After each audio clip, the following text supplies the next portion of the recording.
Salut Leïla. Salut Damien. Donc Leïla Chaibi, tu es née le 5 octobre 82 à Dijon. Info que j'ignorais, parce que toi tu es toulousaine, non? Bah, oui, mais je suis restée à Dijon, mais 6 mois, quoi. Je suis pas vraiment dijonnaise, quoi. C'est sur ma carte d'identité, c'est tout. D'accord, ok.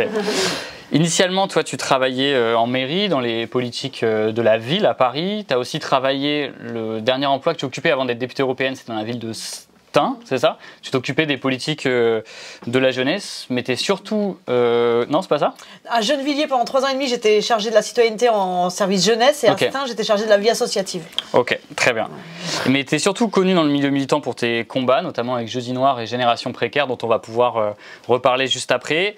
Mais tu es aussi surtout maintenant connue parce que depuis 2019, tu es eurodéputée de la France Insoumise. D'ailleurs, tu étais venue à Limoges. D'ailleurs, à l'époque, tu étais venu à Limoges pour un meeting de campagne. Est-ce que c'est ça qui t'a fait gagner ou pas? Je ne sais pas. Ici, on retient que oui, peut-être. En tout cas, tu es venu à Limoges, tu as gagné. Je pense qu'il y a un lien de cause à effet. Tu sièges dans le groupe The Left, donc la gauche pour celles et ceux qui ne seraient pas bilingues. Tu as porté un combat pour la reconnaissance en salariat des travailleurs des plateformes, on va y revenir après. Députée pirate, c'est après un peu députée influenceuse, j'étais pas sûr de celle-là, puisque quand même tu cartonnes sur TikTok notamment, où tu montres un peu toute la vie du Parlement européen. D'ailleurs, même tout à l'heure, tu as croisé des gens qui t'ont... J'ai croisé des jeunes, mais qui sont pas là d'ailleurs. J'ai croisé 3 jeunes tout à l'heure, là, juste avant, qui sur la place à côté, qui m'ont dit « Ah, mais on est venu pour justement là, la soirée à la librairie, on sera là ». Et en fait, ils sont pas là. Faudra les veiller en bas. Après là, tu vois, on est 100, Limoges, c'est pas grand, on va les retrouver. Ils étaient très motivés parce qu'ils m'ont reconnu. Ils étaient très motivés. C'est encore ouvert en bas ou c'est... Oui, j'ai une collègue qui est présente. Ok, bon, ben, ce serait dommage qu'ils ne viennent pas. Mais aujourd'hui, tu nous fais l'honneur surtout de venir à Limoges pour présenter ton ouvrage, du coup, Député pirate, comment j'ai infiltré la machine européenne. Bon, je l'ai un peu saccagé en le lisant, mais il paraît que c'est comme ça qu'ils sont bien traités, exactement. Donc, Député pirate, comment j'ai infiltré la machine européenne, édité par Les Liens qui libèrent en 2023, et disponible dans les meilleures librairies, donc ici, chez Page et Plume. Page et Plume, du coup, qu'on vous remercie à nouveau. On vous remercie à nouveau pour votre accueil. Merci beaucoup. Alors, peut-être je vais commencer par une question d'introduction, et après tu développes un peu comme tu veux, comme tu le sens. Moi, je gère le temps, donc je te ferai des signaux, j'essaierai de te relancer. Peut-être une première question, c'est que ce livre, il est en 3 grandes parties. C'est aussi beaucoup d'allers-retours en fait, entre ta vie militante et ta vie aujourd'hui de militante députée. Il y a des encarts justement dans le livre où tu expliques quand tu étais à Jeudi Noir ou à Génération Précaire. Juste, est-ce que tu peux nous raconter comment on se retrouve donc, de stagiaire squatteuse, ce que tu faisais avant, à eurodéputée? Bonsoir tout le monde et merci encore à la librairie Page et Plume pour son accueil. Merci à toi Damien pour l'initiative de cette soirée et puis pour l'animation. Donc pour répondre à ta question, c'est vrai que moi je suis élue depuis 2019, c'est la première fois que je suis élue, c'est mon premier mandat. J'ai pas découvert la politique en 2019, par contre j'avais déjà été candidate, ça faisait plusieurs années que je militais en politique et puis avant ça dans le domaine, dans le milieu associatif, pour le droit au logement surtout et la lutte contre la précarité. Et j'ai été candidate sur ce qu'on appelle, quand on est militant, les candidatures des postes non éligibles, des places non éligibles en fait, où on y va, c'est une façon de mener le combat, de mener la bataille, parce qu'une campagne électorale c'est toujours un moment où on porte un projet, on porte un combat politique, des arguments devant les citoyens, c'est un moment privilégié pour ça. Et donc moi jusqu'en 2019, donc j'avais été candidate plusieurs fois, 2 fois aux législatives, une fois tête de liste au municipal, mais sur des endroits où je savais que j'allais pas gagner. Et à chaque fois je posais tous mes congés du coup pour faire la campagne. Puis j'en avais un peu marre au bout de quelques années, en fait, à chaque fois quand il y a les années d'élection, que ce soit pour faire la campagne, comme moi j'étais candidate, ou même faire la campagne présidentielle plusieurs fois, à chaque fois au mois d'août, en fait, tous mes collègues ils étaient à la plage, et puis moi, du coup, comme j'avais bouffé tous mes congés pour la campagne, j'étais la seule à travailler au mois d'août, pendant que je regardais sur Facebook les photos de mes collègues à la plage. Et donc, c'est vrai que j'étais un peu réticente, je m'étais dit plus jamais je me présente à une élection.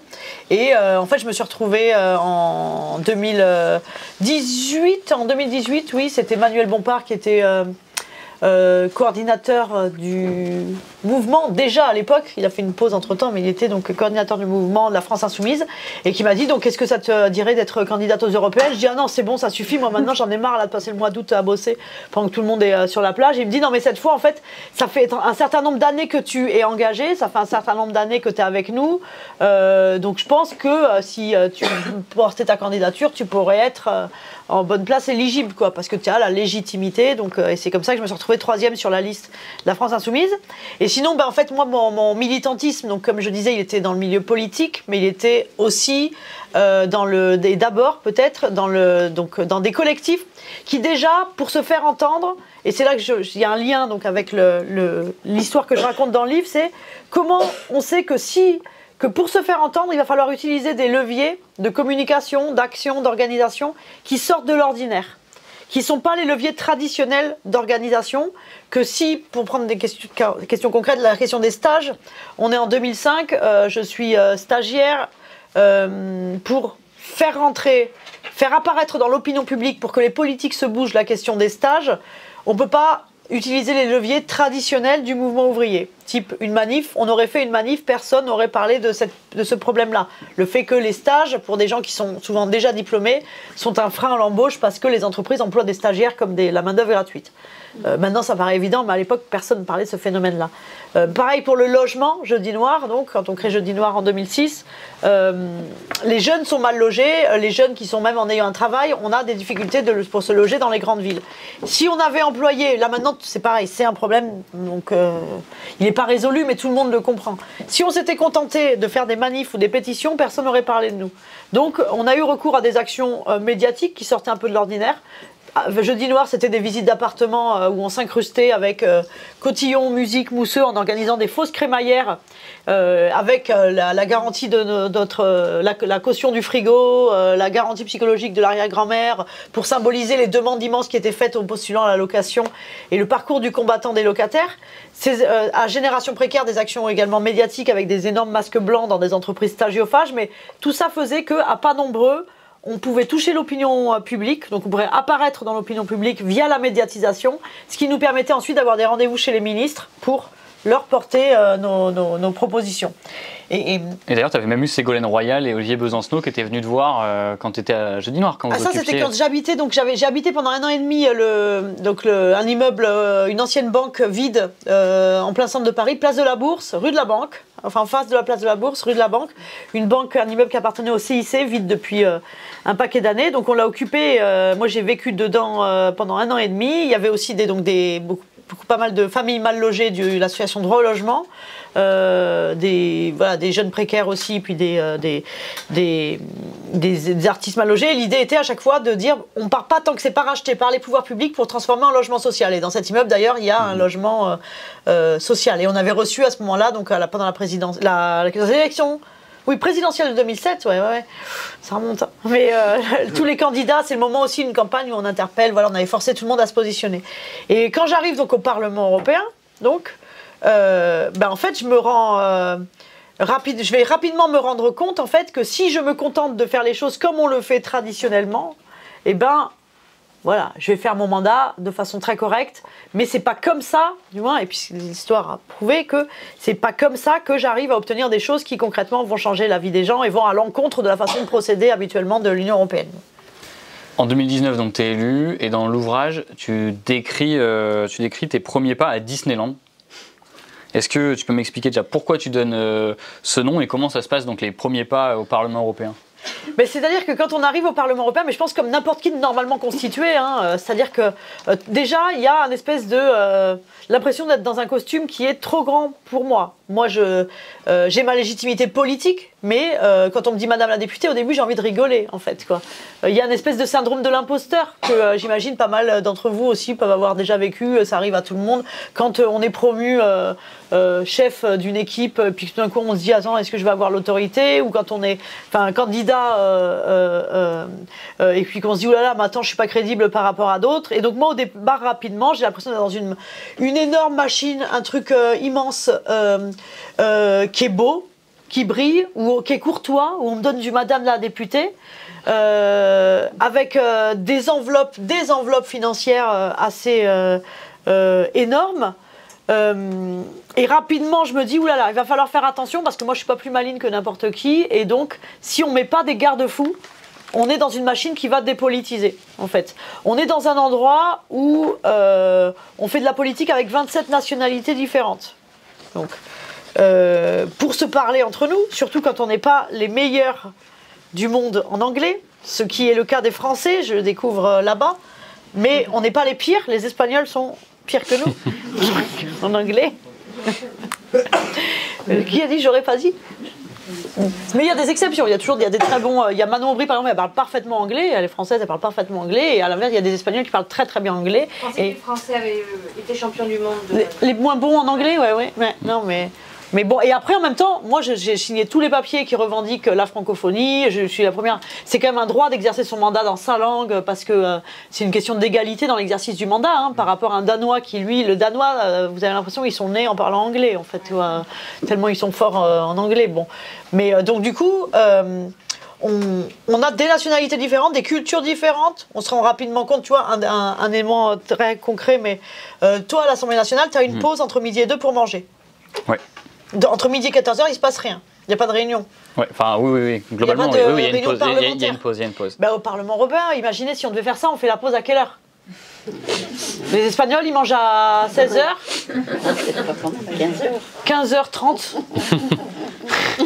Les Danois, ils mangent à 11h.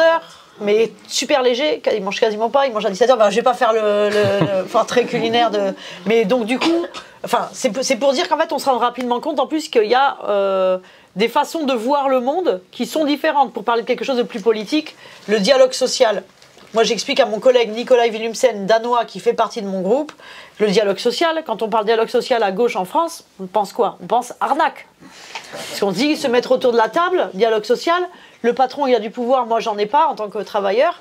Donc, qui dit dialogue social dit asymétrie de pouvoir, dit arnaque. Et il faut faire grève pour imposer un bon dialogue social. Le Danois, mon collègue danois de mon groupe, hein, le groupe le plus à gauche du Parlement, me regarde comme ça quand je lui dis ça. Il me dit non, mais nous, la grève, jamais. On fait d'abord le dialogue social, et après, si vraiment ça marche pas, il y a grève. Mais parce que là-bas, ils ont un vrai dialogue social. Hein, jamais vous aurez un gouvernement là-bas au Danemark qui va dire il y a une réforme des retraites. C'est comme ça, pas autrement. Mais si vous voulez, on en parle. Non, c'est du vrai dialogue qui est pro-sérieux, ce qui fait que la grève est super rare. Et pourquoi je dis ça? Oui, parce que donc il y a 27 manières de voir le monde qui sont différentes, ce qui est d'ailleurs par ailleurs hyper enrichissant. Hein. C'est ça, c'est pour ça qu'en fait, quand je dis bienvenue à Disneyland, quand j'appelle ce chapitre bienvenue à Disneyland, il y a un côté genre les yeux qui brillent. C'est super agréable, je suis pas du tout là, je ne crache pas dans la soupe, mais on sent rapidement que ça peut dépolitiser si on fait pas attention. Et on est venu pour faire de la politique, et il faut faire attention. Par exemple, donc les langues différentes. Pour comment on arrive à travailler tous ensemble, il y a les interprètes qui traduisent en direct. Les interprètes traduisent en direct tout ce qu'on dit dans les réunions officielles. Il y a plein de réunions, il n'y a pas d'interprètes. Mais ce qui fait que quand vous voyez les débats à l'Assemblée nationale, où des fois, ça y va, quoi. Franchement, des fois, nous, on est souvent un peu jaloux de l'ambiance à l'Assemblée nationale. Parce que nous, il faut savoir que si je mets au micro, dans l'hémicycle du Parlement européen, que je dis c'est un scandale que Damien Maudet ne soit pas président de la République, en tapant du poing sur la table, en fait, ça va être traduit. Qui est cette personne? Ça va être traduit pour la personne qui m'écoute en polonais par non, c'est un scandale que Damien Maudet ne soit pas président de la République. Les interprètes mettent pas le ton, c'est un filtre en fait. La différence de langue, c'est aussi un filtre, et cette différence qui lisse le débat et qui dépolitise. Il y a un autre élément en fait sur la dépolitisation dont je m'aperçois rapidement, qui sera à la fois un atout et un inconvénient. Et un facteur de dépolitisation. C'est que, vous voyez, là-bas, on a l'habitude à ce que personne n'a la majorité absolue. C'est normal, c'est pas comme en France, ils comprennent pas pourquoi ils n'ont pas la majorité absolue. Au Parlement européen, un groupe ne peut pas imposer ses vues tout seul. Et donc, n'importe quel groupe a besoin d'aller trouver des alliés à l'extérieur. Ce qui fait que quand vous êtes un petit groupe, moi je fais partie du plus petit groupe du Parlement, vous avez beaucoup plus de marge de manœuvre que quand vous êtes dans l'opposition en France sous la Ve République et de surcroît sous Macron, parce que vous pouvez aller chercher comme ça des alliés, et si les alliés vous ne les trouvez pas dans chez les Français, par exemple, des socialistes, eh bien, vous les trouvez chez les Néerlandais des socialistes. Vous allez en trouver comme ça, en jouant aussi sur les différences droite-gauche, mais également les clivages Europe de l'Est, Europe de l'Ouest. Manière différente de percevoir justement la loi sociale, le dialogue social, les choses comme ça.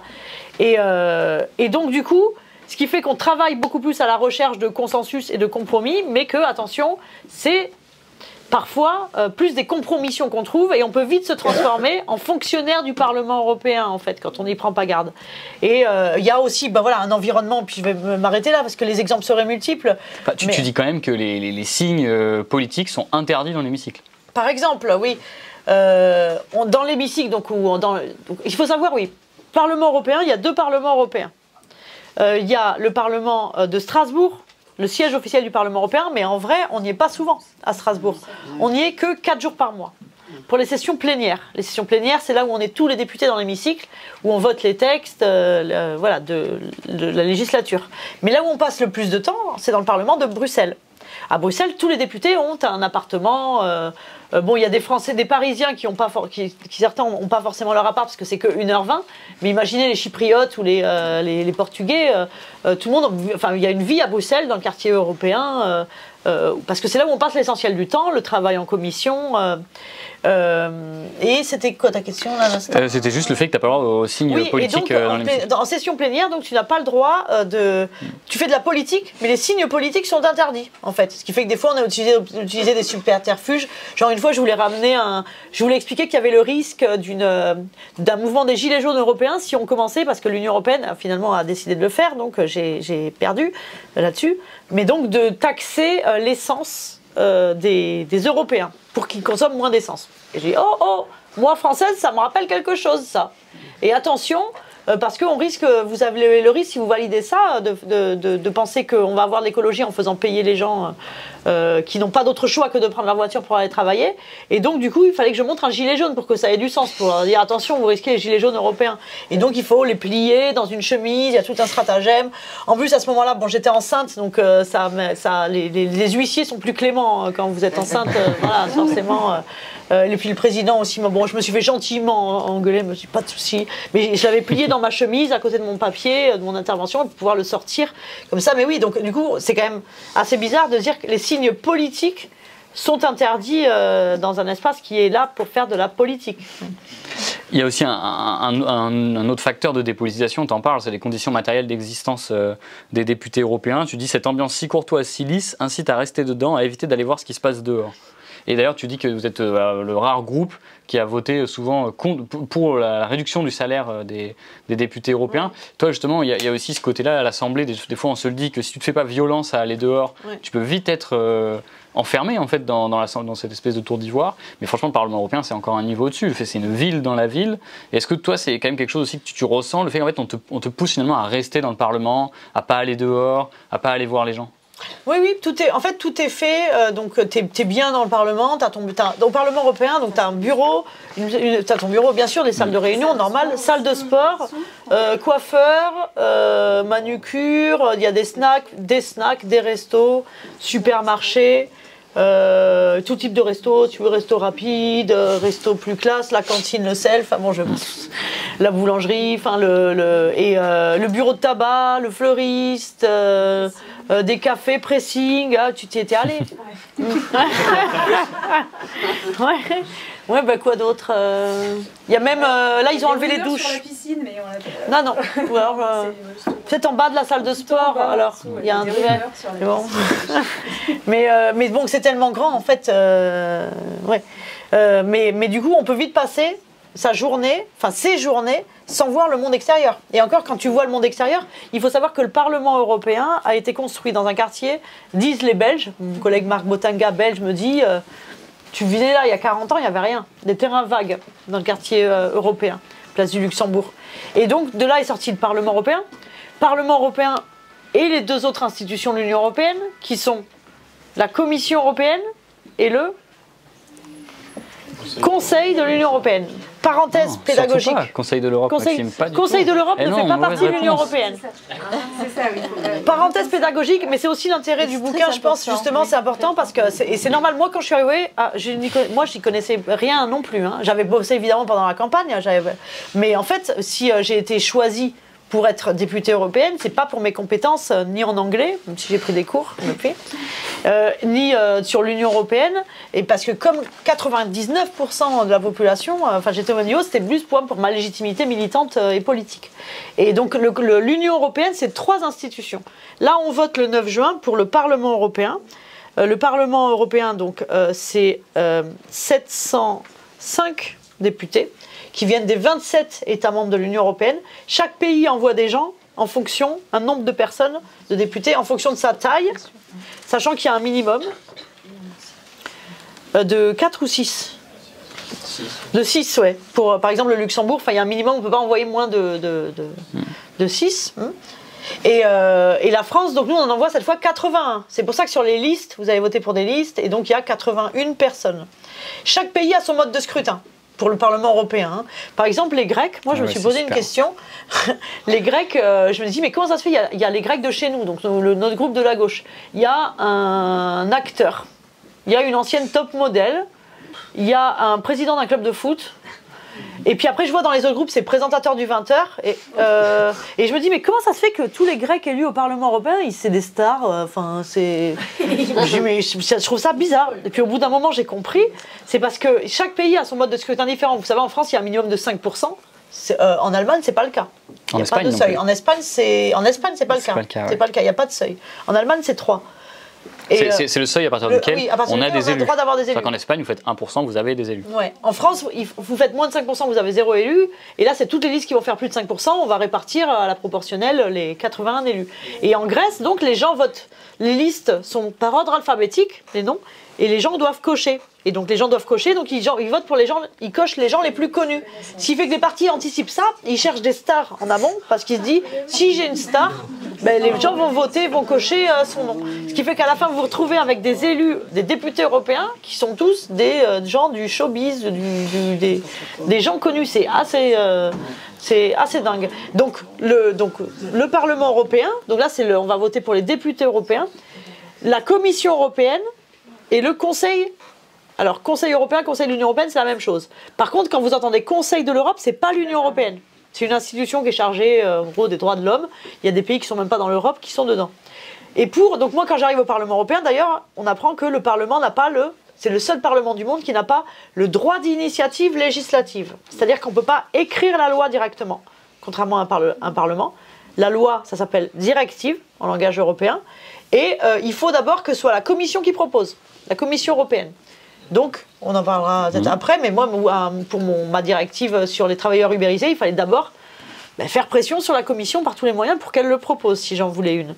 Et donc, la Commission le propose, elle envoie sa première proposition, hop, en même temps, au Parlement, au Conseil qui représente les États. Par exemple, moi, j'ai beaucoup travaillé, confronté avec le Conseil EPSCO, qui est le Conseil des ministres du Travail, parce que j'étais sur le sujet ministre du Travail, et le commissaire, j'ai fait pression sur le commissaire chargé du travail, chargé donc de l'emploi, qui est le commissaire, chaque commissaire, il y en a 27. Pourquoi 27 ? Parce qu'il y a 27 États. Chaque État, chaque gouvernement nomme un commissaire. Nous, la France, on a pu nommer Thierry Breton, commissaire en charge du marché intérieur. Le commissaire à l'emploi, c'est le Luxembourg qui a pu le nommer. Et c'est Monsieur Schmitt. Monsieur Nicolas Schmitt, oui. Et donc, vous voyez, le marché intérieur, c'est beaucoup plus important que l'emploi en Europe. C'est pour ça que la France, qui est un pays beaucoup plus grand, a pu nommer marché intérieur. Et puis, le Luxembourg, on leur laisse l'emploi et l'évasion fiscale. Il n'y a pas de commissaire à l'évasion fiscale. Mais donc, voilà comment tout ça est composé. Et... C'était une parenthèse sur la dépolitisation encore, mais j'allais envoyer sur pourquoi on sort pas. Oui, non, question importante, ouais. Et donc en fait, donc le Parlement baigne dans un endroit donc où il y avait donc rien. Il y a ces 3 institutions qui ont poussé dans le quartier européen et tout autour des lobbies. Et toi, Damien, donc quand tu vas tu te fais engueuler, on a fait un porte-à-porte tout à l'heure, là tu disais aux gens, quand on tapait aux portes, Damien il dit, si vous n'hésitez pas là à me suivre, là c'est mon bilan, vous me suivez sur mes réseaux sociaux, et si vous avez quelque chose à me dire, même ce que j'ai fait bien ou que j'ai fait mal, n'hésitez pas à me contacter. Un député de circonscription, c'est comme ça. Toi, tu as tes électeurs qui vont t'engueuler sur le marché, à ta permanence. Les députés européens, c'est pas comme ça. Notre circonscription, c'est la France. Et donc, on peut très bien passer, quand la circonscription, c'est le pays entier, 5 ans sans voir l'extérieur. Je m'en fous, de toute façon, je me fais pas engueuler par... Donc, il y a des députés qui passent 5 ans sans voir l'extérieur, sans voir leurs citoyens, ou plutôt, parce que quand ils vont voir l'extérieur des murs du Parlement ou ce qu'il y a au Parlement, qui ils voient en face ? Les lobbies. Les lobbies qui ont leur bureau, tout dans le quartier européen. Un lobby, c'est quoi? C'est un représentant d'intérêt privé, que ce soit Amazon, McDonald's, l'industrie pharmaceutique, ou moi par exemple, il y avait donc les plateformes Uber, Deliveroo, Bolt, et donc qui ont suffisamment d'argent pour avoir leur bureau à Bruxelles. Et eux, ils ont un badge qui leur permet de rentrer et de sortir dans le Parlement, et ils ont l'habitude d'influencer la loi. Mais ils profitent du fait que les citoyens sont loin. Les citoyens de tous les députés sont loin, et en revanche, les lobbies, eux, sont présents. Et donc, on a un endroit où les députés sont fortement incités à ne pas sortir du Parlement, où, en fait, par contre, les lobbies, eux, sont très à l'aise, et ce qui fait que la déconnexion. Et je veux quand même revenir sur la question parce que c'est même une question, moi, qui me gêne, la question des moyens financiers, en fait, quoi. Mais ça participe également à la dépolitisation quand, clairement... moi, je suis toujours fonctionnaire territorial en disponibilité, mais quand moi, je gagnais 2500 € net avant d'être élu, et c'était un très bon salaire pour moi quand j'étais responsable de la vie associative à la mairie de Stein. Tout d'un coup, vous avez des indemnités de députés qui sont à un niveau complètement déconnecté en fait de la réalité quotidienne, ce qui fait que en fait ça peut vite aussi participer à la déconnexion totale en fait des élus vis-à-vis des citoyens quand vous gagnez loin de ce que les citoyens gagnent. Et par ailleurs, il y a d'autres enveloppes en fait dont on parle moins. Mais il y a notamment cette enveloppe qui va me servir moi à faire du lobby populaire, donc qui est la ligne 400. Et ça, je découvre. Donc, il y a différentes enveloppes. Pour embaucher, vous avez une enveloppe de frais généraux. Et une enveloppe, donc, un jour, je suis dans le bureau d'un collègue et je vois qu'il a des stylos à son nom, à lui personnellement, un parapluie avec son nom. Il a même des couverts pour manger à son nom, des bento, là, les boîtes, là. Les mots bento. Hein? Les mots bento. Non, les bento, les boîtes là pour mettre ton repas. Ah oui. Mot bento, ouais, je crois. C'est la marque qui fait Je sais pas, ils en vendent à l'Assemblée des mots bento, Assemblée nationale. Ça doit être la marque. Ah oui, là, peut-être, mais du coup, je lui dis, mais comment, c'est quoi ça? Et puis il me dit, c'est la ligne 400. La ligne 400. Et là, donc il y a cette enveloppe qui équivaut à peu près à 5 par député, 60 000 € par an, hein, comme ça. Et donc, qui est fait pour les frais de communication. Et qui n'est jamais utilisé, il y a plein de députés qui n'utilisent pas à la fin, mais du coup, ils doivent rendre l'argent au Parlement, donc ils trouvent des moyens pour la dépenser.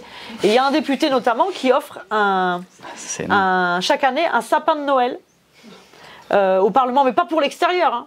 Pour l'intérieur du Parlement, l'esplanade principale, il y a un sapin de Noël plus haut que le plafond, hein. Et chaque année, des sapins de Noël, il y a marqué à côté, il y a un petit écriteau, sapin offert par machin du groupe PPE. En décembre, PPE, c'est la droite. Ouais, c'est la droite. Et en décembre, il y a même un autre qui était jaloux, qui a offert une crèche. Il y avait la crèche offerte par machin du groupe PPE, un espagnol, cette fois. C'est autorisé là-bas, il n'y a pas... La cité, c'est une loi française là-bas. Ouais. Mais bon.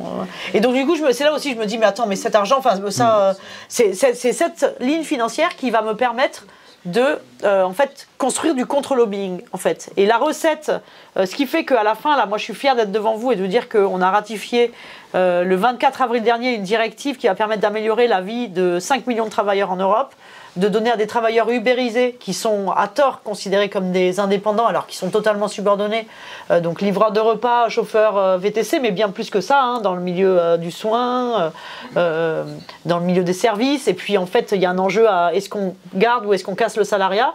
Et donc là, on a une directive qui va imposer de donner le droit du travail, donc le salaire minimum, les congés payés, la protection sociale. Et ça, comment on l'a fait ? Notamment grâce à cette ligne budgétaire, qui très matériellement, en fait, a permis de constituer un nouveau type de lobby, celui qu'on n'attendait pas, qu'on ne voit pas. Dans un endroit où on ne voit pas les travailleurs, on ne voit pas les citoyens, et ben c'est quand tout d'un coup, dans le rapport de force, on permet l'irruption d'une force qui se considérait même pas comme force en fait, parce que c'était des travailleurs éparpillés qui chacun parlait des langues différentes, et tout d'un coup on les met à Bruxelles, on leur donne en disposition l'outil magique qui est donc le fait de pouvoir se parler avec des interprètes. Ça devient une force de centaines de livreurs de Slovénie, d'Italie, du Portugal, du Danemark, enfin de toute l'Europe, qui tout d'un coup influe sur le processus législatif et a été plus forte au bout de 5 ans, même si ça y a eu des hauts débats et voilà. Les lobbies, on les a pris de court, ils se sont réveillés, enfin voilà. C'est course-poursuite, mais des fois dans le vrai sens du terme, course-poursuite, hein, dans le quartier européen, à se courir après. Mais du coup, voilà, c'est un contre-lobby. Quand on détourne, quand ce système bien huilé, cette machine bien huilée qu'on vient de décrire, hein, en fait, quand tout d'un coup, on y amène un grain de sable ou on la pirate, pour reprendre le titre du livre, et bien tout d'un coup, elle se met au service des gens. Enfin, c'est possible de la mettre au service des gens et d'arracher des victoires qui vont concrètement changer le quotidien. Alors, tu as allé sur pas mal de points, mais justement, peut-être j'ai encore 2 questions et j'en ai une qui va être assez transversale et qui va peut-être te permettre d'expliquer un petit peu en détail comment ça s'est passé avec ce combat pour la directive des travailleurs des plateformes. Mais donc dans l'ouvrage, tu racontes ton combat donc pour permettre aux travailleurs de plateforme d'être reconnus en fait en tant que salariés, quoi. C'est ça en fait, c'est un combat qui permet d'être plus facilement reconnu en tant que salarié. Ce qui est impressionnant, c'est que tu racontes du coup, et là c'est ce que tu viens de décrire, que les lobbies sont chez eux à Bruxelles, mais à tel point que en fait, tu racontes que les lobbies peuvent venir frapper à ton bureau. Moi je disais ça à Maxime, mais c'est-à-dire que chez nous à l'Assemblée, on pourrait imaginer que tu vas à ton bureau et tu as un mec qui frappe et c'est quelqu'un des lobbies, vous avez ça. Alors qu'à l'inverse, c'est drôle parce que quand je suis venu te voir au Parlement européen, alors que moi je suis député de l'Assemblée nationale, j'ai eu le droit à X contrôle pour pouvoir rentrer à l'Assemblée, alors que les lobbyistes ont un badge pour rentrer directement. Et les lobbies, ils sont chez eux à Bruxelles, voire ils font la loi. Enfin, tu racontais toutes les fois où Emmanuel Macron, en fait, pour les lobbyistes, c'est leur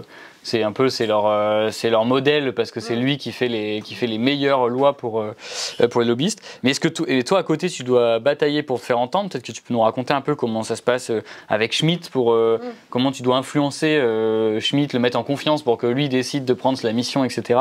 Tu dois batailler. Tu finis par écrire une directive, ce qui est pas le rôle des députés, mais ce que les lobbies font. Les lobbies écrivent des directives des fois pour les commissaires, pour les soumettre. Enfin, t'as presque une attitude en fait, tu te retrouves dans une attitude de député lobbyiste, alors que les lobbies se retrouvent en lobby gouvernant, quoi. Est-ce qu'on n'a pas une espèce d'inversion comme ça à Bruxelles? Est-ce que c'est pas un peu ça qui s'est passé? D'abord, oui, c'est vrai que quand t'es venu, en plus. T'es venu au Parlement de Strasbourg. Ah oui, Strasbourg, c'est vrai. Le Parlement de Strasbourg, on est beaucoup moins au royaume des lobbies. C'est pas un hasard, peut-être qu'il y a autant de lobbying pour supprimer le Parlement de Strasbourg que celui de Bruxelles d'ailleurs. Mais il y en a beaucoup plus à Bruxelles et c'est vrai que c'est frappant. Si vous voulez venir au Parlement, vous devez vous faire accréditer. On vous donnez votre carte d'identité, on vous met un autocollant et on vous dit surtout tu ne te balades pas tout seul dans les couloirs et tu es accompagné du député qui t'a accrédité et attention, tandis que les lobbyistes eux, ils rentrent, ils sortent avec le même badge que moi j'ai, mon équipe a, pour rentrer, sortir comme ça sans rien montrer de leur sac ou quoi, comme dans un moulin. Souvent les lobbyistes, il y a des anciens assistants parlementaires, ils connaissent parfaitement le fonctionnement de l'Union européenne, ils savent que quand on arrive au début de la législature, tous les nouveaux députés captent rien. Qu'il va y avoir plusieurs semaines, voire mois, avant qu'ils comprennent. Donc du coup, ils arrivent. Tiens, je sais, moi, qu'à l'ordre du jour de ta réunion de la commission emploi la semaine prochaine, il va être proposé un rapport d'initiative sur les travails via une plateforme. Et d'ailleurs, je te propose un amendement que j'ai déjà rédigé et qui va faire monter tes statistiques sur le nombre d'amendements rédigés par les députés, qui est un critère important pour juger de la qualité d'un député. Et ils connaissent, et y compris, ils connaissent parce que donc ils peuvent se balader dans les couloirs. Moi, il m'a fallu, 3 mois pour arriver à me repérer physiquement dans le Parlement, pour trouver mon bureau sans appeler, Simon, s'il te plaît, viens me chercher, je sais pas où suivre. Et autant pour comprendre les méandres de fonctionnement, en fait, comprendre comment on peut faire la loi, en fait, comprendre. Les lobbyistes, eux, savent ils ont un numéro de bureau, ils savent où il est à tel endroit, et donc voilà, toujours ils maîtrisent le fonctionnement. Et donc toi, du coup, dans tout le combat sur les plateformes, au départ, je me rends compte qu'il va falloir que je fasse du lobbying quand même, parce que disons que comment ça se passe concrètement? Début de la mandature, on est en 2019, et là, donc comme je vous ai dit, donc le Parlement n'a pas le droit d'initiative législative. C'est la Commission européenne, donc sa chef qui s'appelle Ursula von der Leyen, la chef de la Commission européenne, qui dit voilà les sujets sur lesquels on va travailler, mais sans dire à chaque fois si c'est une directive, si c'est sous quel angle, et dans les sujets, donc, elle dit il y a la question du travail via une plateforme. De quoi on parle?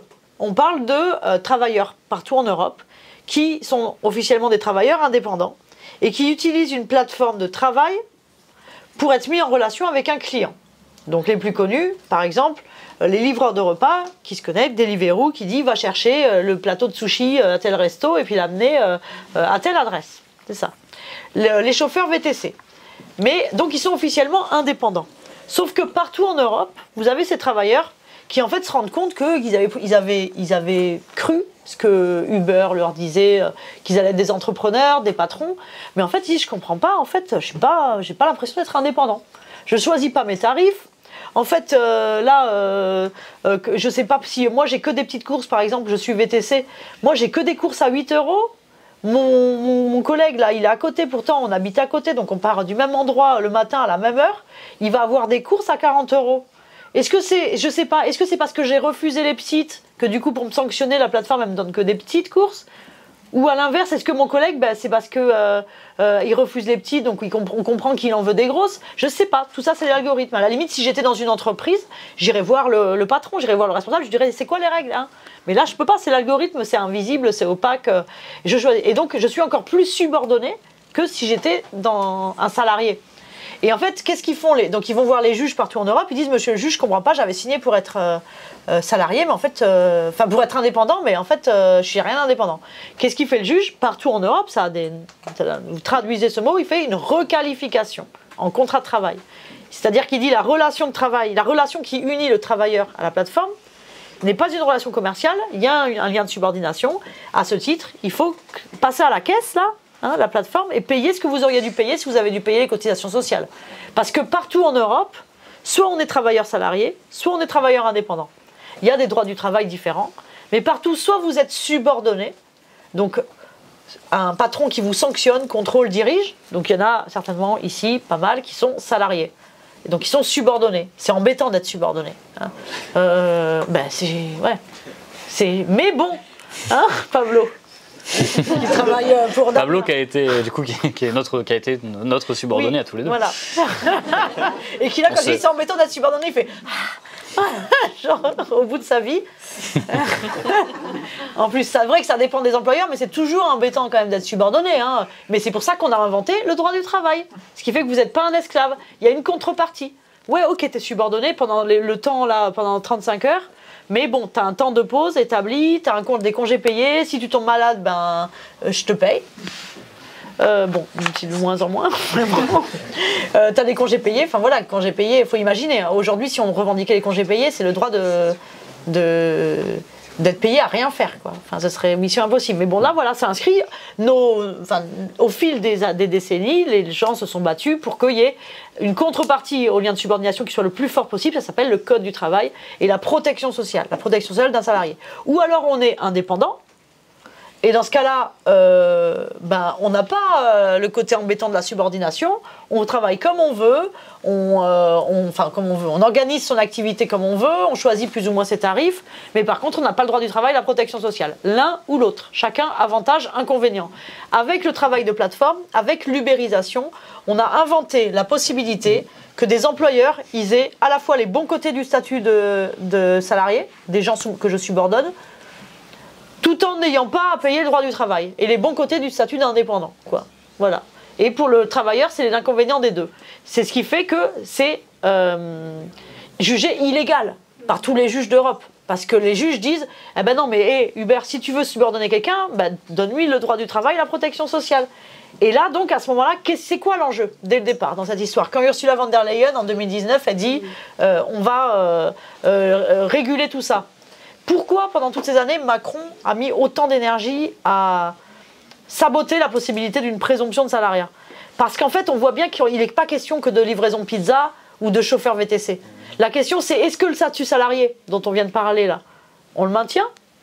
Ou est-ce qu'on fait tout péter et on fait péter le salariat, c'est-à-dire la contrepartie du lien de subordination, et on ouvre la possibilité, pas que dans la livraison de pizza, hein, parce que si c'est légal pour livrer des pizzas, il n'y a aucune raison que là, dans cette librairie, pourquoi on prendrait des salariés si on peut prendre des faux indépendants?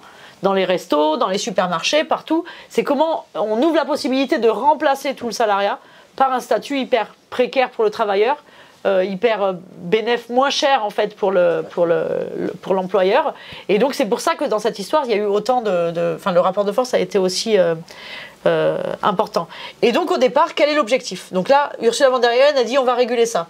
Là, tu as les lobbies qui se frottent les mains en face, qui se disent super. Comme d'habitude, de toute façon, ici, on écrit la loi. Là, on parle de les travailleurs, ils ne nous embêtent pas. Là, on parle de travailleurs qui ne sont même pas syndiqués. De toute façon, ils ne sont pas considérés comme salariés, ils n'ont pas de syndicat. Ils ne s'organisent pas. Ou là, 2-3 endroits, ils s'organisent, mais ils n'ont pas les structures syndicales fortes, c'est des précaires. On va pouvoir écrire là une directive qui va dire eh ben, c'est légal. Hein. Ce que les juges disent, c'est illégal. On va créer un tiers statut, indépendant, salarié. Et puis, voilà, ce statut mi-indépendant, mi-salarié à l'avantage de la plateforme. Nous, en face, on se dit quoi? On se dit, eh ben non, mais tiens, il doit y avoir une régulation là-dessus. L'objectif, ça doit être l'inverse. Enfin, l'objectif, ça doit être de forcer les plateformes à assumer leurs obligations d'employeur à partir du moment où elles subordonnent. Et interdire l'utilisation de faux indépendants. Et donc, première étape, donc, il faut d'abord, donc, je me dis, j'ai pas le droit d'initiative législative, j'ai pas le droit de l'écrire, la directive. Donc, il faut que ce soit la Commission qui le propose. Donc, il y a toutes les questions de rapport de force à différents niveaux. Mais la première étape, donc, il faut que ce soit dans la Commission européenne où il y a des rapports de force. Je veux que ce soit Nicolas Schmit, donc le commissaire chargé de l'emploi, qui soit chargé d'écrire le dossier, d'écrire la directive. Pourquoi? Parce que c'est en fonction de si c'est le commissaire chargé de l'emploi ou la commissaire chargée de la concurrence, ben, on ne part pas du tout, même si ensuite on peut l'amender, on ne part pas sur les mêmes rails. Moi, je veux que les choses soient prises sous l'angle du droit du travail. Ces gens sont des travailleurs au sens de salariés, avec le droit du travail. Donc, il ne faut pas qu'on en parle sous l'angle du marché. Donc, du coup, il faut concrètement que je fasse du lobbying sur Schmitt. Ça passe par des outils législatifs, mais ça passe aussi par des choses très humaines, concrètes, comme lui courir après. Vraiment. Mais on me dit, par exemple, à Strasbourg, où là les commissaires sont dans le Parlement, attention, on dit, j'ai vu Schmitt au bar des signes, un des bars du Parlement. Ah ouais, je suis à l'autre bout du Parlement, je cours. Je fais semblant d'être par hasard devant lui. Je reprends ma respiration, bien évidemment, avant. Et, monsieur Schmitt, on compte sur vous. Enfin, je fais en sorte qu'il bombe le torse quand il est en audition officielle, en commission. Là, c'est anecdotique ce que je racontais, mais à chaque fois que je peux, je suis en mode mono-sujet, en fait. Mais comme je l'ai été pendant 5 ans, moi, j'ai travaillé sur d'autres sujets aussi, hein, quand même. Mais celui-là, je ne l'ai pas lâché. Et donc, c'est monsieur Schmitt, on compte sur vous. Je sens qu'il est complexé un peu, que c'est pas le plus puissant des commissaires. Mais donc, il faut faire en sorte qu'il bombe le torse et qu'il prenne en charge ce dossier. La première fois qu'il m'en parle, il me dit oui, je suis d'accord avec vous, c'est un scandale. J'ai vu un reportage sur une chaîne française, Cache Investigation, Élise Lucet qui m'en a parlé. Depuis que j'ai vu ça, vraiment, je suis scandalisée. Mais ce qui va être déterminant, même vis-à-vis de Schmitt, à cette étape-là, qui est la première étape du processus législatif. Il faut d'abord que la proposition, j'écris une directive aussi, même si j'en ai pas le droit pour faire pression, mais en disant copier-coller monsieur Schmitt, mais ce qui sera déterminant, ça va être que c'est déjà ce premier contre-lobby qui, dès décembre 2019, se réunit pour la première fois à Bruxelles, qui ne cessera donc d'être de plus en plus puissant grâce en grande partie à Manon, qui est derrière d'ailleurs, qui est dans mon équipe chargée de renforcer, de coordonner, de développer, de voir qu'il y a une mobilisation de livreurs en Slovénie. Tiens, voilà, on prend contact, on les appelle et puis on fait en sorte qu'ils rejoignent le réseau. Enfin, mais tout d'un coup, nous, c'est des informations qu'on a de la Commission européenne, hein, où on nous dit, tiens, on sait que là, il y a 100 livreurs dans une salle où d'habitude, il y a des députés. Là, il y avait le livreur de Madrid avec son sac Rider Sport Derecho, et puis l'autre de Deliveroo de Bordeaux, Jérémy Deliveroo Bordeaux, qui était là, les chauffeurs VTC avec leur cravate, et puis des blocages avec des chauffeurs VTC, c'est quand même... parce que une personne, une voiture. Donc c'est assez efficace, ça prend de la place.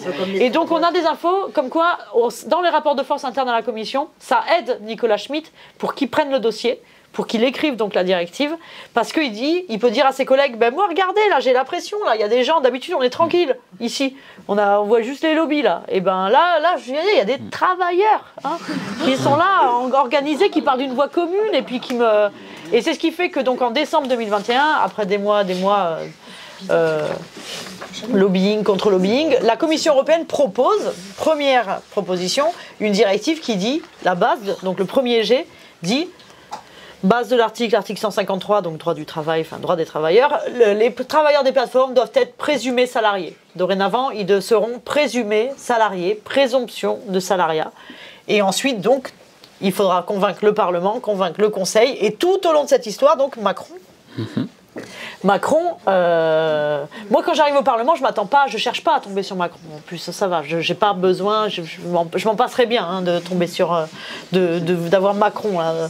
Mais la première fois que je rencontre les lobbies d'Uber, les vrais lobbies, là, cette fois, parce que j'accepte de les rencontrer, très instructifs. Puis voilà, je pense que vous proposez de voir un lobby, vous avez envie de voir à quoi ça ressemble un lobbyiste, quoi. Physiquement, c'est intéressant. Mais non, c'est tentant. Enfin. Je peux t'arrêter là. Alors là ouais. Non, je plaisante. Le premier lobbyiste que je rencontre, j'étais d'ailleurs un peu déçu parce que c'était un bon lobbyiste. Et donc, je pense que c'est le type de lobbyiste, c'est le lobbyiste d'Uber, qui s'adapte à qui il a en face, quoi.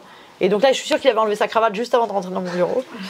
Et donc, il m'explique qu'il y a un vrai problème sur justement la protection sociale des chauffeurs, mais que c'est pour ça qu'il faut un tiers-statut. Enfin, bon. Et le lobbyiste, par contre, de Deliveroo, le deuxième, beaucoup moins fin, beaucoup moins malin. Donc, vous voyez Ken et Barbie. Non, il ressemblait vraiment à ça. Auquel aux deux en même temps à Ken. Non, pardon, oui, Ken de Ken et Barbie. Mais puis bon, c'est pas pour parler de son physique, mais bon, il allait un peu comme un bourrin. C'est-à-dire que déjà comme un bourrin, parce que le gars arrivait de Londres, donc, chargé d'affaires publiques, il n'a jamais marqué lobbyiste sur leur carte de visite, c'est toujours chargé de relations publiques, chargé d'affaires publiques. Et donc il se dit, j'ai une Française en face de moi, sans aller voir plus loin, sans se dire quelle partie, en fait. C'est pas très malin, je ne l'ai plus jamais revu après, peut-être qu'il a été viré, mais en tout cas, le gars, il me parle de Macron. Il m'explique, Macron, il est génial, votre président Macron, vraiment, il faut faire comme Macron. Et qu'est-ce qu'il vient de faire, Macron, à ce moment-là? Il vient de faire la loi L'Homme, la loi d'orientation des mobilités. Et dans cette loi, il y a un article qui vient d'être retoqué par le Conseil constitutionnel. Et qu'est-ce qu'il disait, cet article? Il disait que quand tu es travailleur de plateforme, tu travailles pour une plateforme, si tu signes une charte qui a été écrite par la plateforme, tu signes une charte pour des principes, et ben t'as pas le droit d'aller voir le juge pour te faire requalifier ensuite. Interdit. Et ça, heureusement, le Conseil constitutionnel a retoqué, et le lobbyiste de Deliveroo, qui a le culot de me dire, vraiment, il a tout compris, Macron, c'est dommage. C'est vraiment dommage votre truc, là, comment ça s'appelle déjà, le Conseil constitutionnel, mais il dit, mais c'est pas grave, je vais quand même aller voir tous les gouvernements d'Europe pour leur dire qu'il faut qu'ils fassent comme Macron. Et après, tout au long du truc, et là, ça semble évident maintenant parce qu'il y a eu les Uber Files en juillet 2022. Juillet 2022, on apprend en révélation que gros lobbying d'Uber et le principal relais, c'était Macron. Mais à ce moment-là, ça ne l'était pas.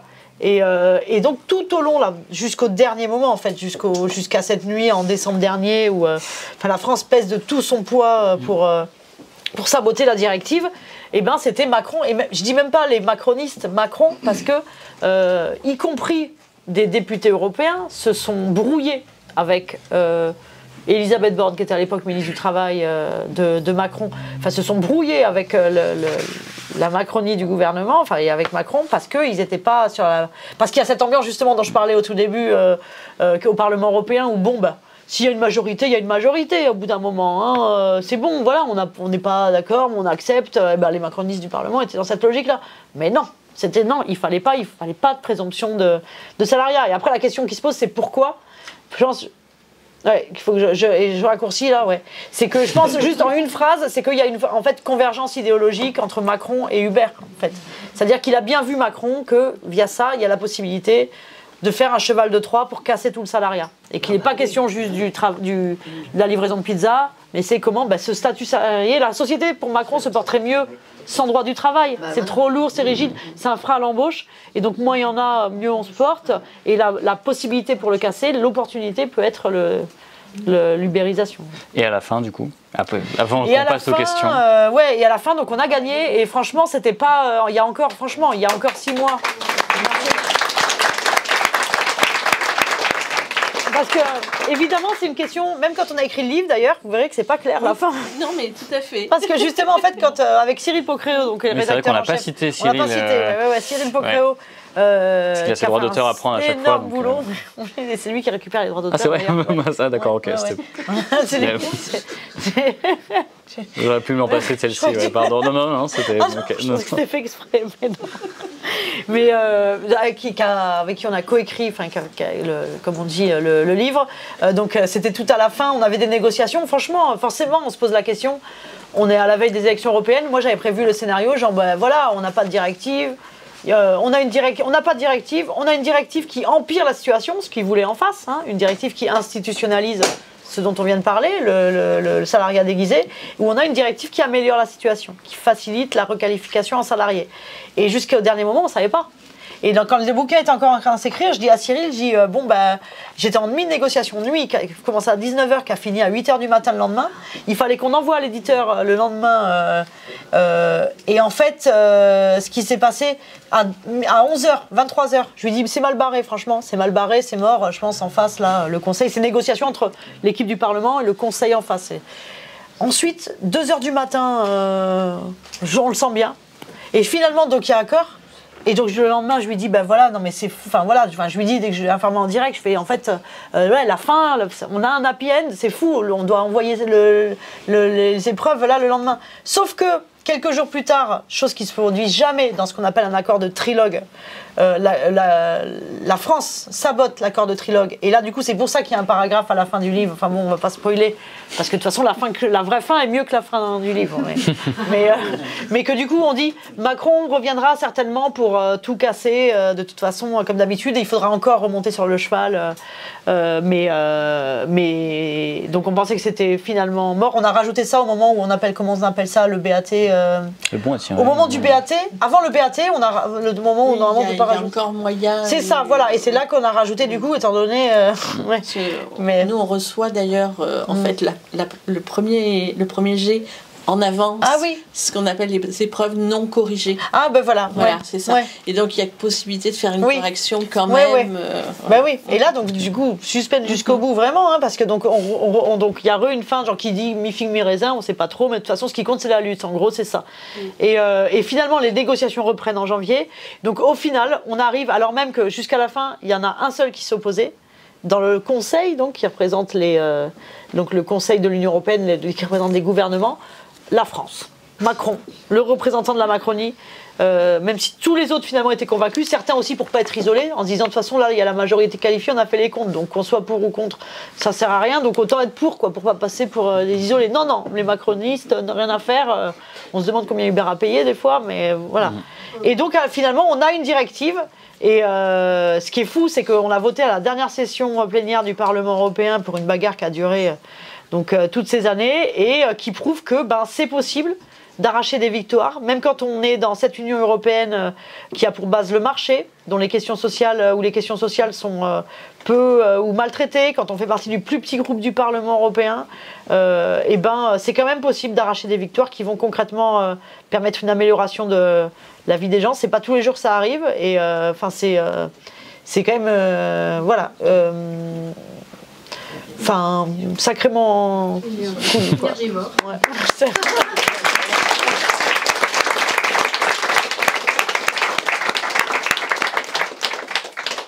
Merci beaucoup Leïla. Moi j'ai encore plein de questions en stock, mais je promis j'arrête. Donc c'est à votre tour maintenant. Je vous propose, on est un tout petit peu en retard. Je vous propose du coup de. Les salariés de Pagépoul ne sont pas valorisants. Ouais, c'est ça. Ils ont encore droit. Il n'y a pas de statut intermédiaire. Je vous propose qu'on se fasse du coup pas 30 minutes, mais en fait 15-20 minutes de questions-réponses. Peut-être qu'on peut prendre, je dirais, 5-6 questions. Mais de 1 minute. Sinon, je sais que vous avez très envie de parler, mais si on ne fait pas ça, on n'aura pas de réponse. Je vous propose donc, Adrien, toi qui as une montre, je te propose de chronométrer, carrément. Et si on va prendre des questions, mais de 1 minute, et on fait un homme, une femme à chaque fois. Donc, un homme. On en fait 5 comme ça et après on répondra.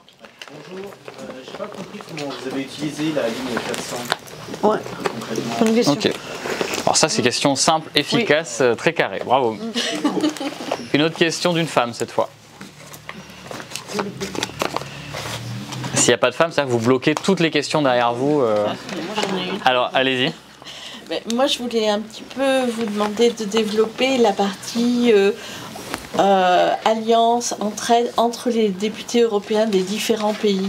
Je trouve que c'est un côté qui m'intrigue, qui me fascine un petit peu, parce qu'il y a le côté politique, il y a peut-être aussi des affinités sociales, entre guillemets, c'est-à-dire de tradition, de voilà, toutes ces choses-là. L'Allemagne qui a cette vision, enfin nous on a cette vision d'un côté très économiste, très pragmatique, les Grecs au contraire beaucoup plus politiques, enfin tout ça, voilà. Vas-y. Est-ce qu'on pourrait imaginer cette stratégie appliquée à l'agriculture? Ok. Une 4e question. Vous en reste 2. Sinon... Est-ce que vous courez des risques maintenant, suite à la sortie du livre, dont je ne connais pas encore le contenu? Est-ce que vous risquez, est-ce que vous pouvez déjà retourner au Parlement? Donc la question sur est-ce qu'il y a des risques à faire ce combat-là? Est-ce qu'il y a une dernière question cette fois-ci? Vas-y Félix. Du coup, si je comprends bien, l'étape d'après, donc directive égale loi de transposition dans le droit français, dans le code du travail, c'est, voilà, sans dévoiler forcément les meilleures astuces, mais c'est quoi un peu le plan de bataille? Inspecteur de travail.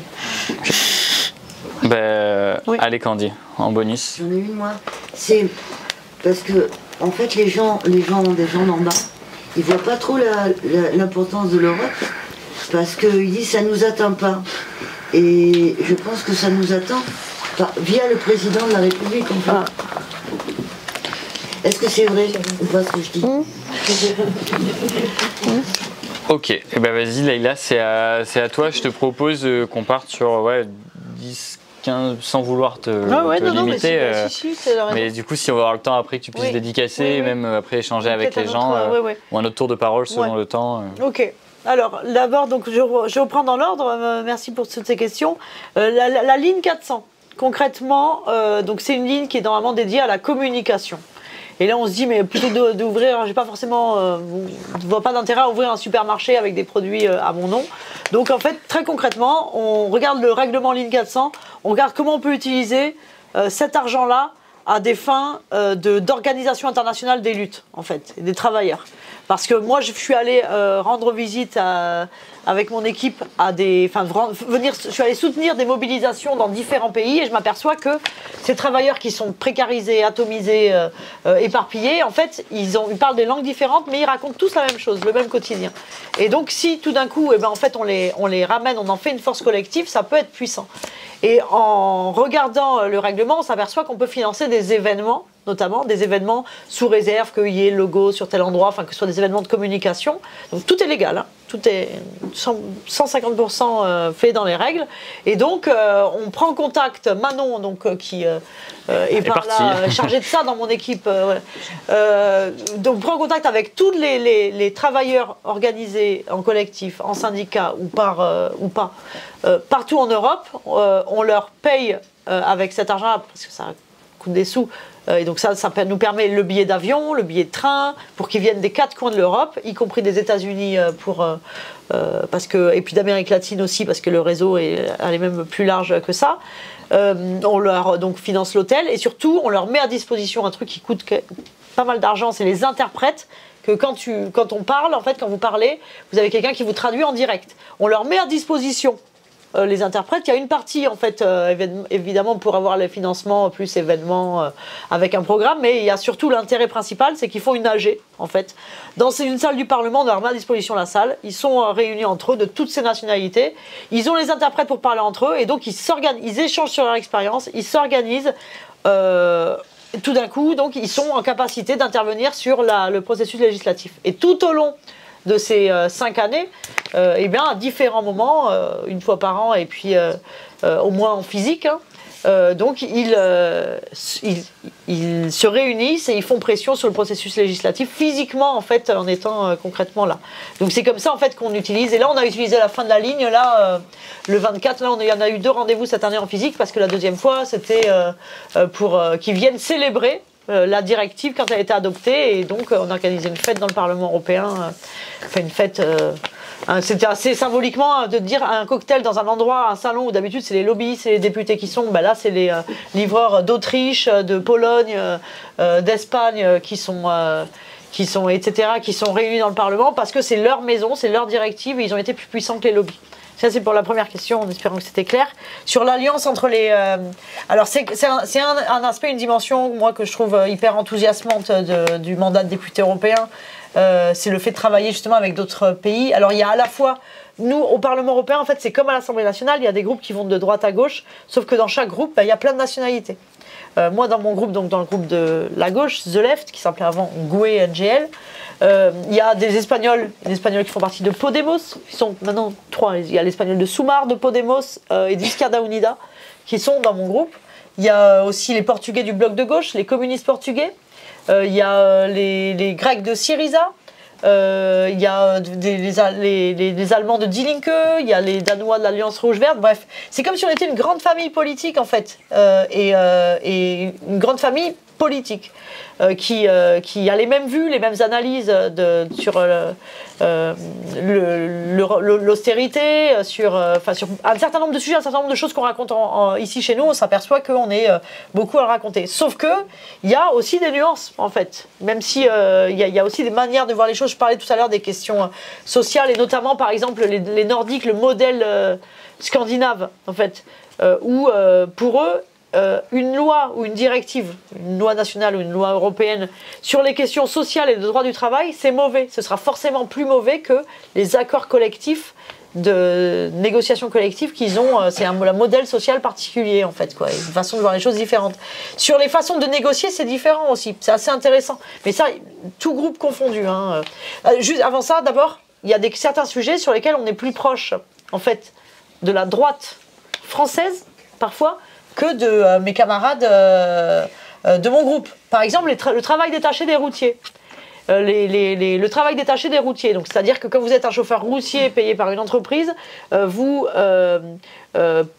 venez en France et vous versez, les cotisations sociales sont versées dans le pays, en Europe de l'Est. Par exemple, si vous venez de Roumanie, ils sont versés en Roumanie. Ce qui fait qu'il y a un avantage comparatif, il y a un avantage pour les sociétés roumaines par rapport aux entreprises et une concurrence déloyale pour les entreprises françaises. Ce qui fait qu'en fait, là, vous pouvez plus trouver des alliés quand vous êtes contre le travail détaché, enfin quand vous êtes pour une harmonisation des droits, hein, être contre le travail détaché, contrairement à certaines caricatures qui ont été dites, nous on est contre le travail détaché parce qu'on est pour que ce soit le droit qui s'applique soit le droit du pays, et pour que les travailleurs qui viennent de Roumanie, qui ont la liberté de circulation, mais qui soient payés à un salaire et des cotisations sociales de France quand ils travaillent en France. Et donc ça, les Roumains sont contre. Parce qu'ils veulent continuer de pouvoir faire prospérer leurs entreprises en payant les cotisations sociales. Et donc des fois, bizarre, très bizarre hein, de se retrouver comme ça, mais où on va trouver des alliés avec des gens avec qui on est concurrents, voire opposants en France. Sur les façons de négocier, il y a des différences. Moi, j'ai été frappée. Donc quand on va négocier, nous, c'est là qu'on se rend compte, en fait, il y a souvent des stéréotypes qui sont confirmés, en fait, sur les nationalités. Nous, on va beaucoup plus taper du poing sur la table. Mon collègue, je parle souvent de lui parce que je travaille beaucoup avec lui en commission emploi, Nicolai danois, beaucoup plus fin, et en fait qui arrive beaucoup plus assez fin au final, sur un certain nombre de sujets. Bon, j'ai pas parlé des retards là sur les stéréotypes, mais une réunion qui commence à 15h, non mais à 15h, nous on arrive à 15h05, nous Français, on arrive à 15h05, on dit oh là là, je suis en retard, désolé. On arrive, les Danois et les Allemands sont là déjà depuis -5, hein, et puis on dit ah t'inquiète, on attend les Espagnols. Mais je précise quand même parce que ça m'est arrivé une fois en réunion publique où il y a quelqu'un qui avait mal pris. Je précise quand même que moi j'étais la seule de la délégation à parler espagnol, ce qui fait que je suis chargée des relations Europe-Amérique latine, Europe-Mexique, que j'adore. J'étais à Madrid la semaine dernière en déplacement de jour. Enfin, j'ai travaillé. Yolanda Díaz, l'implication du gouvernement espagnol a été à l'opposé de ce qu'a été le gouvernement français sur le travail de plateforme. en toute amitié, voilà, que je me moque gentiment des Espagnols, hein, c'est pas du racisme. Donc voilà, en gros, mais bon, c'est passionnant, on pourrait développer là-dessus. Et donc alors, rapide, donc ça c'était la deuxième. J'arrive plus à me relire. L'agriculture. Agriculture, oui. Bonne question, mais moi je pense qu'en tout cas c'est une méthode qui est déclinable sur l'ensemble des sujets pour lesquels qui ne sont pas représentés, même pas dans l'organigramme en fait, mais par les lobbies en tout cas à Bruxelles. En tout cas, faire rentrer la voix des... Enfin, c'est une méthode en fait, c'est-à-dire que, vous savez, on porte un ensemble de propositions pour réguler le lobbying et la corruption. Pour interdire les rémunérations annexes, des choses comme ça.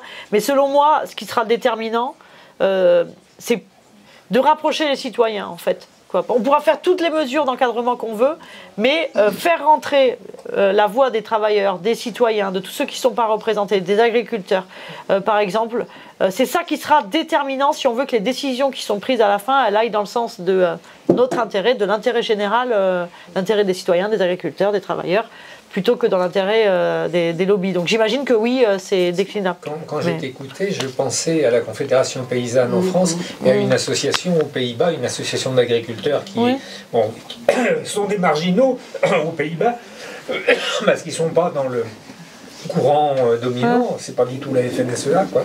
Et je me disais, mais finalement, il y a peut-être quelque chose à jouer, justement, et que ça existe dans d'autres pays, certainement aussi. Parce qu'en tout cas, ils ont des relais. Le truc, c'est que souvent, il y a des relais. C'est comme, par exemple, on peut dire que les travailleurs ont des relais via la CES, la Confédération Européenne des Syndicats, avec qui, par ailleurs, j'ai très bien travaillé.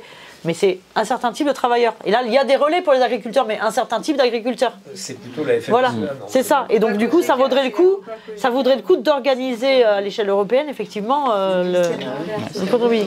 question, c'était... Les deux autres, donc... oui, merci pour cette question. Vous ne seriez pas inspecteur du travail, monsieur. Sur la transposition, ça va être hyper important en plus, effectivement. Donc là, une directive, quand elle est votée, tous les États de l'Union européenne ont 2 ans pour la traduire, la transposer en loi nationale. Et on sait qu'il va y avoir un enjeu politique. Moi, ce que j'ai vécu pendant 5 ans, c'est clairement le fait que le droit, c'est l'émanation d'un rapport de force sociale, hein, d'un rapport de force politique. Et là, il va y avoir un rapport de force devant nous qui est la transposition. Clairement, dans le contenu de la directive, moi, si je l'avais écrite, je l'aurais pas. Il y a des choses, j'aurais pas écrit comme ça. On aurait voulu des choses qui soient beaucoup plus, qui empêchent une marge de manœuvre dans la transposition, et c'est pas le cas. On sait qu'on ne peut pas avoir, il y a des garde-fous dedans et qu'on n'aura pas une directive qui empire la situation. On aura une directive qui sera forcée d'améliorer la situation. Maintenant, c'est dans quel degré? On sait que la transposition en Espagne, ça va être comme ça. On sait que les macronistes vont faire en sorte que ce soit le plus comme ça, la transposition en France. Et là, on aura besoin des inspecteurs du travail, notamment, mais de l'ensemble, enfin des forces qui se sont mobilisées, les collectifs, les travailleurs au Parlement européen.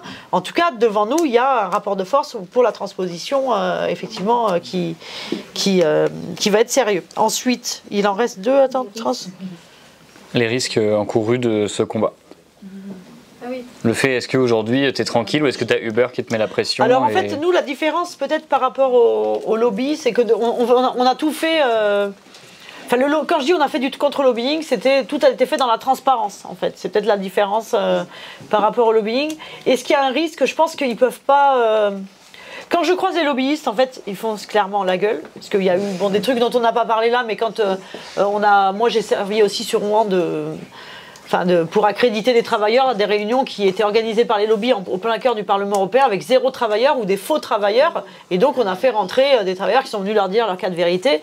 Ils l'ont mal pris. Hein. Il y a eu une demande de blâme à mon encontre auprès de la présidente du Parlement européen. J'avais le culot de faire venir un travailleur dans le cadre d'une discussion sur les travailleurs des plateformes. Vous l'imaginez. Oui, mais donc ils font la gueule quand ils me voient. Donc après, j'ai croisé les lobbyistes là.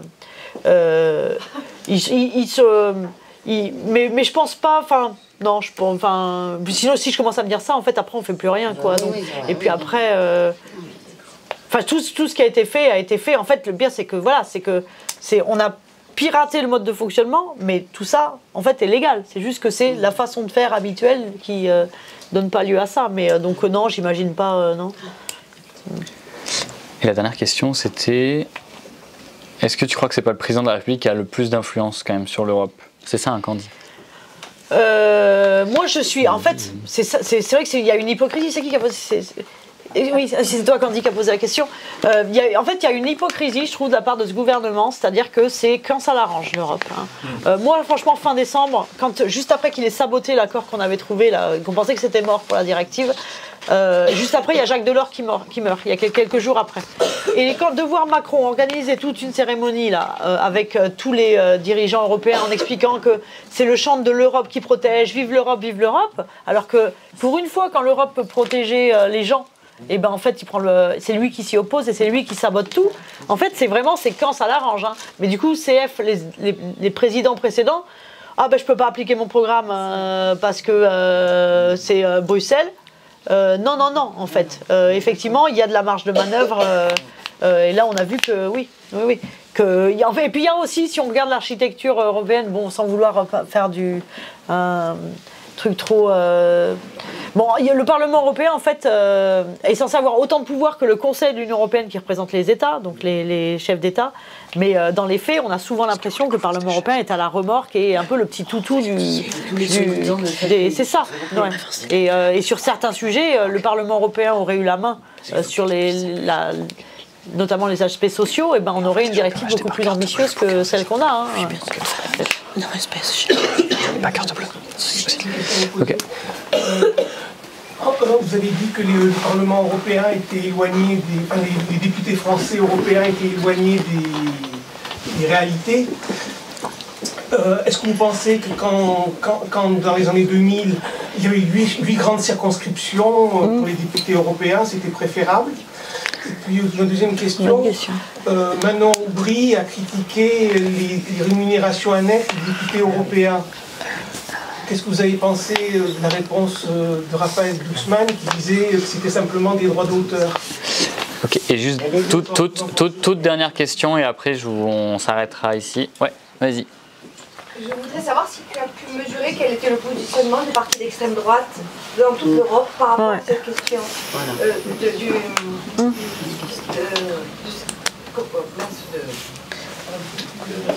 libéralisation. Quel était vraiment leur positionnement? Est-ce qu'ils étaient main dans la main un peu tous? Ouais. Question brève, réponse brève. Leïla Chaibi. Sur l'extrême droite, faut savoir, pour les négociations, il y a une personne chargée des négociations par groupe, quand on négocie ce genre de rapport. Moi, je suis chargée des négociations pour mon groupe. Ce qui est pratique avec l'extrême droite, c'est qu'ils ne sont pas là. Il y a 2 groupes d'extrême droite dans le Parlement. Moi, je suis assise tout à gauche, là, dans l'hémicycle. Eux, ils sont tout à droite, ils sont bien plus nombreux que nous. Malheureusement, ils risquent d'être encore plus nombreux, vu les sondages. Il y a 2 groupes d'extrême droite dans le Parlement. Et des 2, franchement, si c'est par contre pour les négociations, comme ça l'a été pendant ces 5 ans, ils vont nous laisser tranquilles. On les voit pas, ils foutent rien. Donc, c'est pas plus mal. Après, sur le positionnement de fond, c'était pas franchement un peu, je dirais... assez inexistant, quoi. Ensuite, sur les circos grandes régions, c'est une question très très intéressante, en fait. Bonne question. Ouais. Je me la suis pas posée parce qu'après, à la fois, en fait, je me dis que avant, il y avait les grandes régions, donc on votait sur des listes par grande région. En même temps, là, le fait d'avoir des listes nationales, ça donne une lisibilité. On sait que le problème de cette élection, c'est que c'est l'élection où les gens se déplacent le moins. Elle paraît floue, les gens n'y comprennent rien. De façon légitime, et donc du coup pour rendre ça plus lisible, je trouve que les listes nationales ça rend ça plus lisible, plus que les 8, ça permet d'avoir un débat médiatique national, mais en même temps pour les plus de proportionnel aussi, enfin avec les grandes régions, oui, que le Parti aussi. Socialiste et l'UMP qui a des élus. Tout à fait, mais après c'est vrai que du coup par contre il y a l'enjeu, la circonscription. Être attaché, ramener les députés à une circonscription. Je pense que même un député qui était élu d'une grande région, ça l'aurait pas empêché de rester enfermé dans le Parlement pendant 5 ans, quoi. Donc il y a peut-être d'autres choses, à réfléchir, mais c'est une très bonne question. Et là de l'autre, c'est sur les droits d'auteur.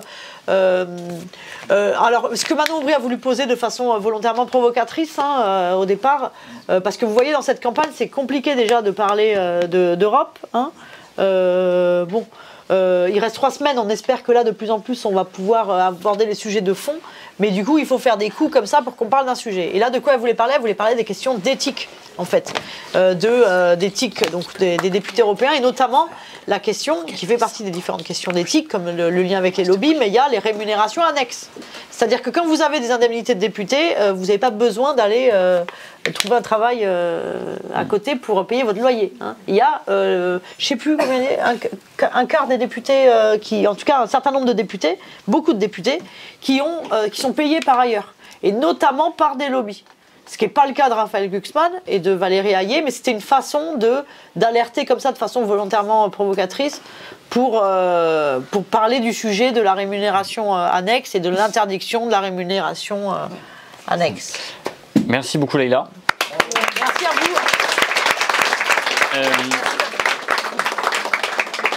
à vous. À nouveau, merci à Page et Plume pour l'accueil. Je vous propose, attendez une seconde, on va faire Leïla va être disponible pour une séance de dédicace. Vous pouvez acheter le livre espèces, chèque, carte bleue, voilà. On va juste décaler la table et Leïla restera assise derrière. Si vous voulez passer, acheter le livre et le signer. Je vous propose à toutes et tous qui sont assis sur des chaises, que quand vous levez, vous pliez la chaise en même temps et de la mettre dans le coin au fond. Ça évitera toute une charge de travail. Et puis merci beaucoup en tout cas, et puis bonne soirée à tout le monde.